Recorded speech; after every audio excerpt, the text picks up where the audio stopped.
안녕하십니까? 우리 마음속 깊은 곳, 그 미지의 세계를 탐험하는 시간에 오신 것을 환영합니다. 우리는 매일 수많은 사람들을 만나고 대화를 나누며 살아갑니다. 하지만 과연 우리는 그들을, 아니, 자기 자신조차 얼마나 알고 있을까요? 마치 뿌연 안개가 낀 창문 너머로 영화를 보는 것처럼 우리는 삶의 대략적인 형태와 움직임은 짐작하지만 그 선명한 진실과 세세한 감정은 늘 희미하게 가려져 있습니다. 오늘 우리는 스위스의 위대한 정신분석학자 칼 구스타프 융의 지혜를 빌려 그 안개를 걷어내고 우리 내면의 진짜 모습을 마주하는 여정을 떠나려 합니다. 이 깊이 있는 지혜의 여정을 시작하기에 앞서 잠시 시간을 내어 이 영상에 좋아요를 눌러주시고 주변의 소중한 이들에게 이 지혜를 공유해 주십시오. 삶의 빛을 나누는 당신의 작은 행동이 누군가에게는 어둠을 밝히는 등불이 될 수 있으며 그 선한 영향력은 분명 당신의 삶에도 축복으로 돌아올 것입니다.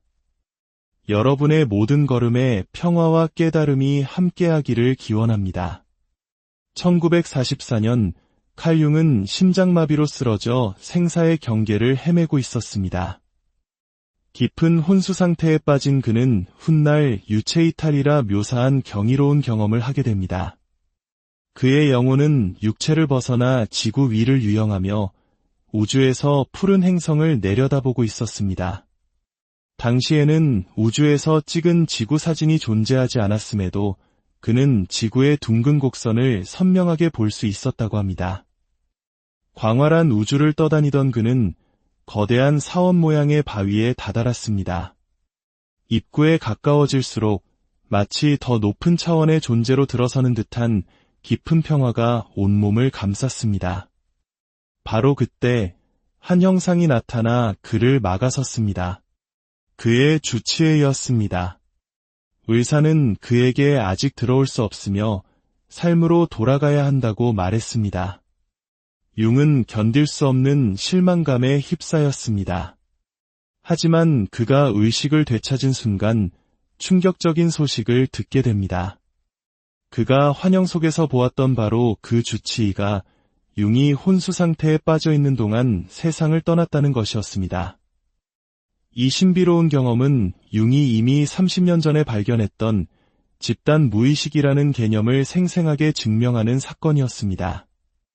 오늘 우리는 이 집단 무의식은 물론 당신의 꿈이 어떻게 미래를 예측하는지, 당신 안에 숨겨진 또 다른 인격은 무엇인지, 예착한 사람들이 가장 깊은 증오를 품을 수 있는지, 그리고 사소한 우연을 왜 심각하게 받아들여야 하는지에 대한 융의 심오한 통찰들을 하나씩 탐험해 볼 것입니다.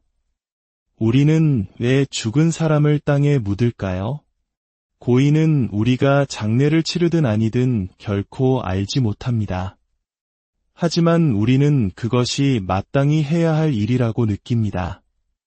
이집트인, 아메리카 원주민, 바이킹을 비롯한 지구상의 거의 모든 문화권은 서로 교류한 적이 없음에도 불구하고 모두 죽은 자를 기리는 의식을 가지고 있습니다. 마찬가지로 우리는 거미, 어둠 속의 거울, 기이하게 생긴 인형의 본능적인 두려움을 느낍니다. 융은 이러한 현상들이 바로 집단 무의식에서 비롯된다고 설명합니다. 융에 따르면 우리의 무의식은 두 개의 층으로 이루어져 있습니다. 첫 번째는 개인 무의식이고 두 번째가 바로 집단 무의식입니다. 개인 무의식은 한때 의식했지만 지금은 잊어버렸거나 억압된 생각, 기억, 경험들로 구성됩니다. 이것은 주로 콤플렉스라고 불리는 것들로 이루어져 있는데 이는 당신의 생각과 감정, 행동에 영향을 미치는 무의식 속의 감정적 매듭과도 같습니다. 예를 들어 어린 시절 비판적인 어머니 밑에서 자란 사람은 성인이 되어서도 권위적인 인물 앞에서 자신도 모르게 위축되거나 늘 자기의심에 시달리는 어머니 콤플렉스를 가질 수 있습니다. 융 심리학의 목표 중 하나는 바로 이 콤플렉스를 발견하고 그것이 당신의 성장을 방해하지 않도록 하는 것입니다. 반면 집단 무의식은 개인의 경험에서 비롯된 것이 아닙니다. 그것은 우리가 인간으로 태어나면서 팔과 다리를 물려받는 것처럼 인류 전체로부터 유전적으로 물려받은 것입니다. 여기에는 모든 인류가 공유하는 원시적 본능과 행동 패턴인 원형이 담겨 있습니다. 원형은 인간의 생각과 행동에 대한 청사진과 같습니다.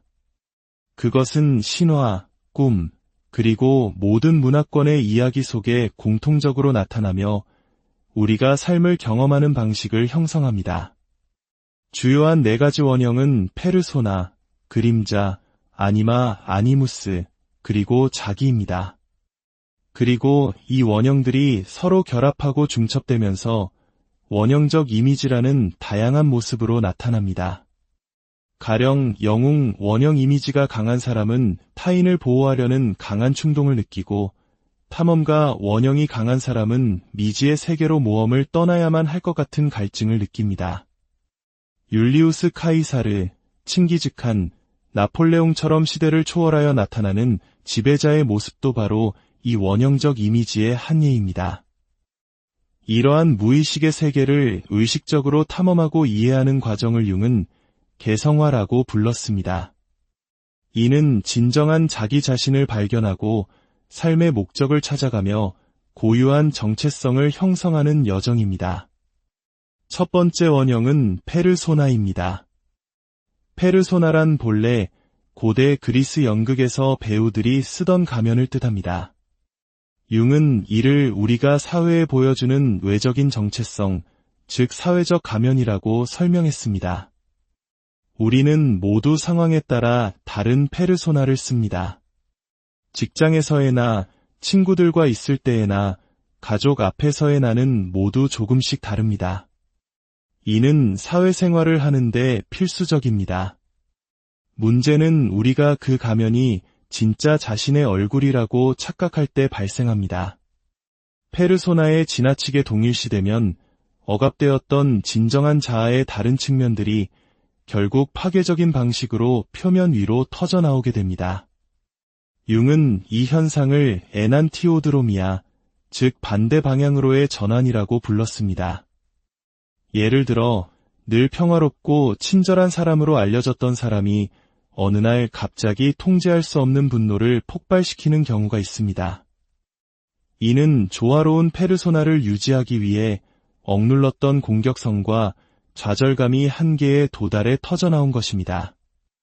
한국 사회에서 흔히 볼 수 있는 화병도 이와 무관하지 않을 것입니다. 페르소나에 지나치게 얽매여 있던 사람이 그 가면이 무너지는 것을 경험하면 3가지 반응 중 하나를 선택하게 됩니다. 첫째는 과거의 페르소나로 돌아가려는 부정적 복원입니다. 변화를 받아들이기보다 익숙했던 과거의 모습으로 회귀하여 진정한 자기 실현의 기회를 외면하는 것입니다. 둘째는 페르소나 없이 살아가는 부재의 상태입니다. 이들은 사회와 제대로 관계 맺지 못하고 현실에서 겉돌며 종종 몽상에 빠져 사는 사람처럼 보입니다.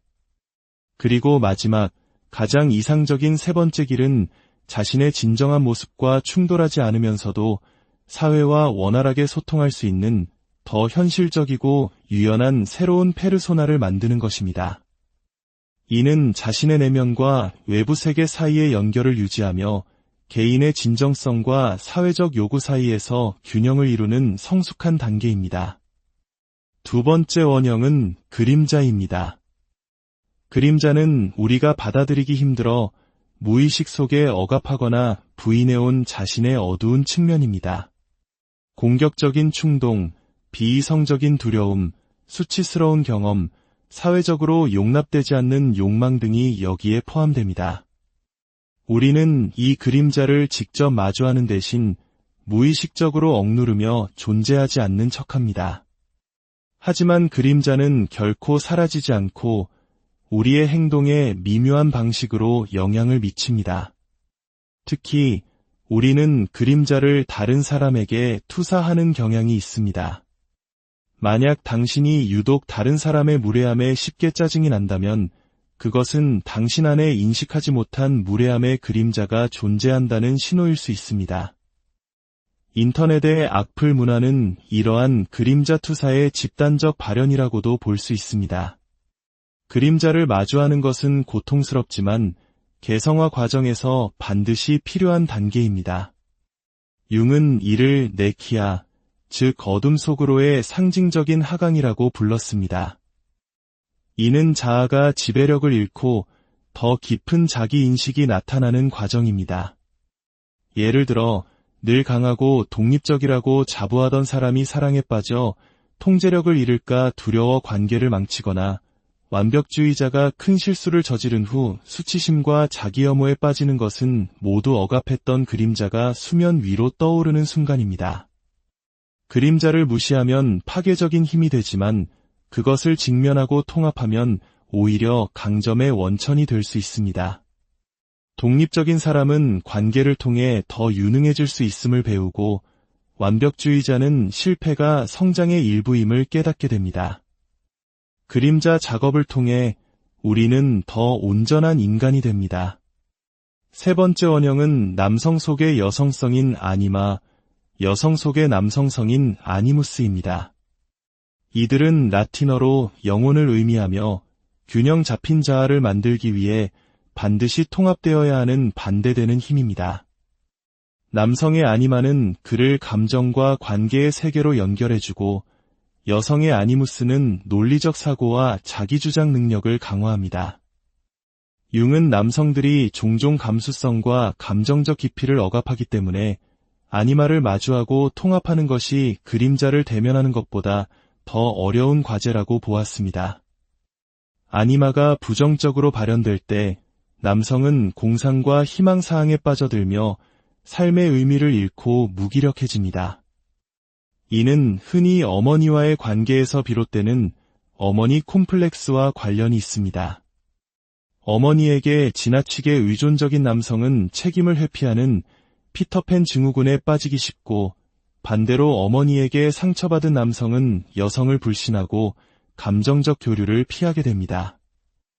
융은 남성의 아니마 발달을 4단계로 설명했습니다. 첫째, 생물학적이고 본능적인 여성상인 이브. 둘째, 아름다움과 성적 매력을 지닌 헬레네. 셋째, 순결하고 정신적인 사랑의 대상인 성모 마리아. 그리고 마지막으로 지혜의 인도자로서 남성의 내면과 외부 세계를 연결하는 소피아입니다. 이 단계들은 남성이 여성을 그리고 자기 안의 여성성을 어떻게 인식하고 관계 맺는지가 성숙해가는 과정을 보여줍니다. 여성의 아니무스 또한 4단계로 발달합니다. 첫째, 육체적 힘을 상징하는 타르잔과 같은 남성상. 둘째, 낭만적이고 행동력 있는 바이런 같은 인물. 셋째, 논리와 이성을 대표하는 교수나 정치가 같은 로이드 조지. 그리고 마지막으로 의식과 무의식을 잇는 정신적 안내자인 헤르메스입니다. 긍정적으로 통합된 아니무스는 여성에게 주체성, 용기, 객관성을 부여하여 내면의 잠재력을 실현하도록 돕습니다. 마지막 네 번째 주요 원형은 자기입니다. 자기는 의식과 무의식, 남성성과 여성성, 페르소나와 그림자 등 내면의 모든 대립적인 요소들이 통합된 완전하고 통일된 인격의 중심을 의미합니다. 이것은 도달해야 할 고정된 상태가 아니라 개성화 과정을 통해 평생에 걸쳐 펼쳐지는 역동적인 과정입니다. 자기를 경험하는 순간은 다양하게 찾아옵니다. 외부적인 성공만을 줬던 사람이 문득 물질적 성취가 자신을 정의하지 않는다는 것을 깨닫고 깊은 내면의 평화를 느낄 때, 혹은 자연 속을 걷다가 세상 모든 것과 연결된 듯한 압도적인 일체감을 느낄 때가 바로 그 순간입니다. 예술가가 무아지경의 상태에서 창작에 몰두할 때 우리는 자기와 만나게 됩니다. 자기는 우리 존재의 핵심이며 우리를 더 온전하고 균형 잡힌 존재로 이끄는 내면의 안내자입니다. 이 네 가지 주요 원형들이 조합되어 나타나는 다양한 원형적 이미지들이 있습니다. 그중 몇 가지를 살펴보겠습니다. 전사는 규율, 용기, 행동, 충성심을 상징합니다.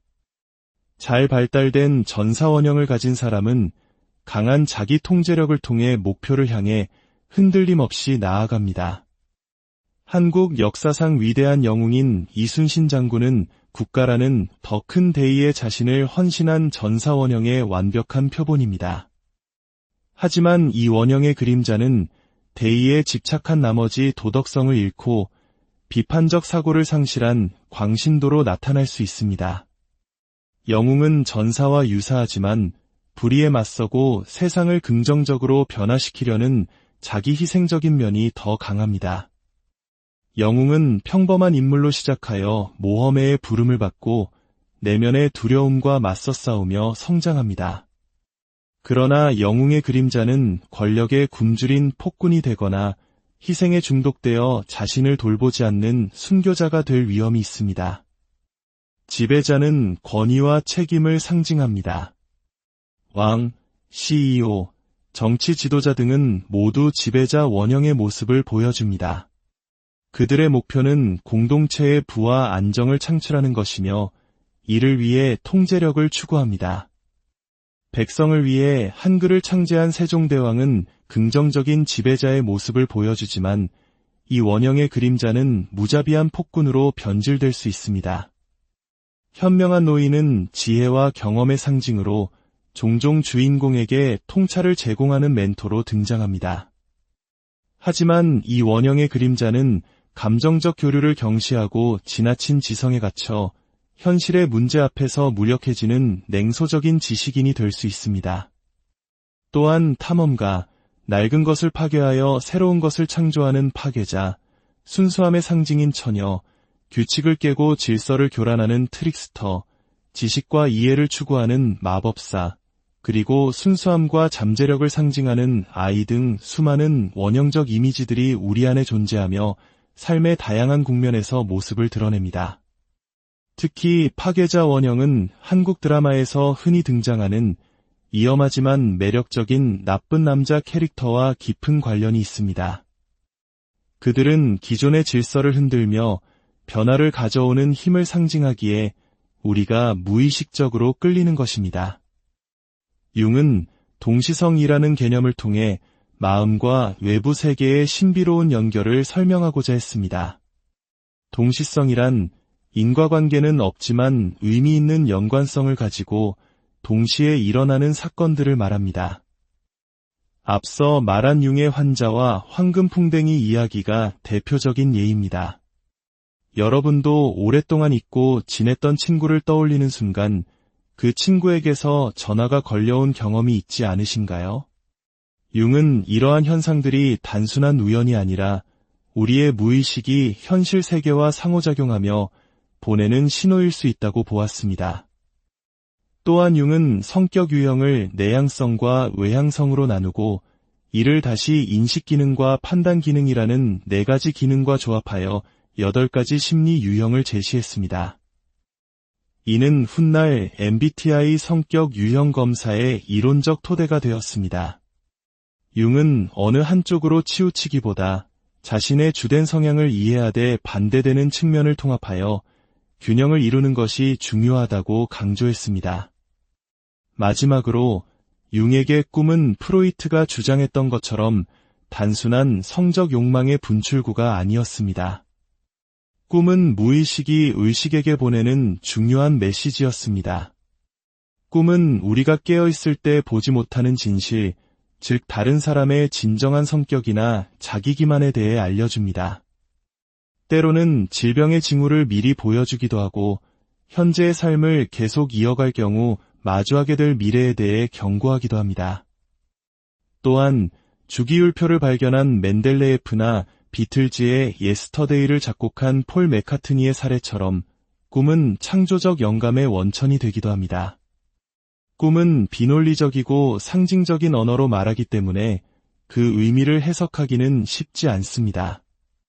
하지만 침대 곁에 꿈 일기장을 두고 신화나 종교, 다양한 문화권에서 반복적으로 나타나는 상징에 대한 지식을 활용하여 자신의 꿈을 꾸준히 탐색한다면 무의식이 보내는 귀중한 메시지를 해독할 수 있을 것입니다. 칼융의 심리학은 단순히 정신질환을 치료하는 기술을 넘어 우리 각자가 자기 자신을 발견하고 더 온전한 존재로 성장해 나가는 개성화라는 위대한 여정의 안내서입니다. 그 여정은 우리 안의 페르소나와 그림자, 아니마와 아니무스를 모두 끌어안고 마침내 내면의 중심인 자기와 만나는 길입니다. 이 깊고도 방대한 지혜의 세계를 탐험하는 오늘의 시간이 여러분이 자신의 내면을 들여다보는 소중한 계기가 되었기를 바랍니다. 이 영상이 여러분의 여정에 작은 등불이 되었다면 다시 한번 좋아요와 공유를 통해 이 빛을 더 널리 퍼뜨려 주시길 부탁드립니다. 당신의 삶이 언제나 지혜와 평화로 가득하기를 진심으로 기원합니다.